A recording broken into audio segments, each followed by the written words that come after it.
తమిళనాడులో జరిగిన రోడ్డు ప్రమాదంలో ఒంగోలుకు చెందిన 5 విద్యార్థులు మృతి చెందారు.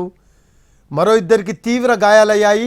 తిరువళ్ళూరు సమీపంలోని రామంచెరి దగ్గర కారును లారీ ఢీకొట్టింది. దీంతో ఘోరం జరిగింది. మృతులు చేతన్, యుకేష్, నితీష్ వర్మ, రామ్ కోమన్గా గుర్తించారు. వీరంతా ఎస్ఆర్ఎం కాలేజీలో ఇంజనీరింగ్ 3rd ఇయర్ చదువుతున్నారు.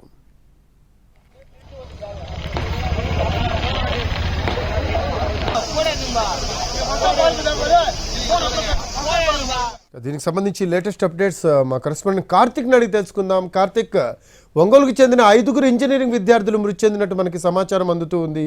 దీనికి సంబంధించి లేటెస్ట్ అప్డేట్స్ ఏంటి? అసలు ఎందుకు జరిగింది ఈ యాక్సిడెంట్?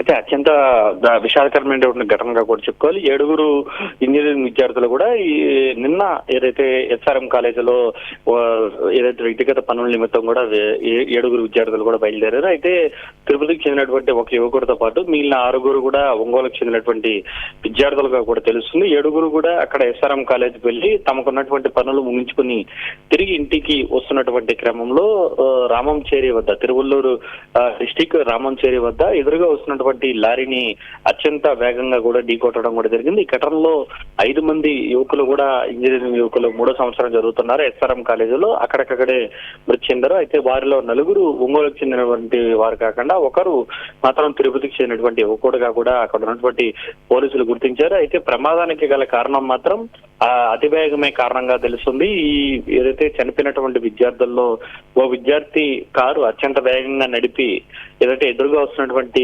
లారీని ఢీ కొట్టినట్టుగా కూడా తెలుస్తుంది. ఈ క్రమంలోనే ప్రమాద తీవ్రత అనేది కూడా పెరగడం కూడా జరిగినట్టుగా కూడా తెలుస్తుంది.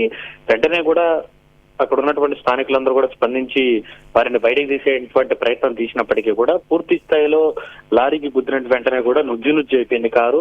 ఏమాత్రం కూడా బయటకు రాలేనటువంటి పరిస్థితి. ఈ క్రమంలో వారందరినీ కూడా పెద్ద పెద్ద ఏదైతే గుణపాలతో వాటన్నిటిని కూడా తొలగించి మరి వాటన్నిటిని కూడా ఏదైతే లోపల ఉన్నటువంటి యువకులందరినీ కూడా బయటకు తీసేటువంటి ప్రయత్నం చేశారు. అయితే ఆ సమయంలోనే అప్పటికే కూడా చాలా మంది 5 మంది వరకు కూడా మృతి చెందారు. మిగిలిన 2 కూడా అత్యంత విషమైనటువంటి పరిస్థితుల్లో ఉండగా వారందరినీ కూడా స్థానికంగా ఉన్నటువంటి ప్రభుత్వ ఆసుపత్రికి కూడా తరలించారు. ప్రస్తుతం వారిద్దరూ కూడా తిరువళ్ళూరు ప్రభుత్వ ఆసుపత్రిలో ఐసీయూలో చికిత్స పొందుతున్నట్టుగా కూడా తెలుస్తుంది. అయితే ఒక రకంగా విషాదకరమైనటువంటి ఘటన.